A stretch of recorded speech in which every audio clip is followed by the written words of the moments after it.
السلام علیکم، میں ہوں مصطفیٰ احسان، آپ دیکھ رہے ہیں PNN ٹی وی۔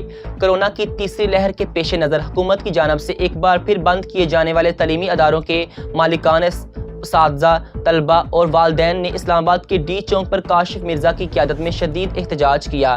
شرکاء احتجاج اس موقع پر حکومتی پالیسیز کے خلاف شدید برہم نظر آئے۔ اس موقع پر حکومت کے خلاف شرکاء کی جانب سے نعرے بازی بھی کی جاتی رہی۔ شرکاء نے ہاتھوں میں کارڈ بھی اٹھا رکھے تھے۔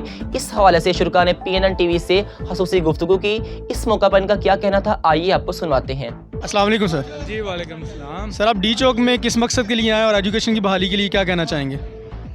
سر، ہم ڈی چوک میں اپنے لیڈر، مرکزی لیڈر جناب کاشف مرزا صاحب اور گجرانوالہ کی قیادت جناب چودھری شاہد محمود صاحب، PSA کی قیادت جناب راؤ محمد ایوب صاحب کی معیت میں یہاں پہ تعلیم بحالی کے لیے حاضر ہوئے ہیں، اور پورے ملک سے، چاروں صوبوں سے یہاں پہ اساتذہ کرام بچوں کے آئینی، قانونی، تعلیمی حق کے لیے یہاں پہ جمع ہوئے ہیں کہ 7.5 کروڑ بچوں کا جو تعلیمی استحصال ہو رہا ہے، جو اساتذہ بے روزگار ہو رہے ہیں، جو اسکول والے پس رہے ہیں، ان کی بحالی کے لیے یہاں پہ اپنا بیان ریکارڈ کرنے کے لیے آئے ہیں۔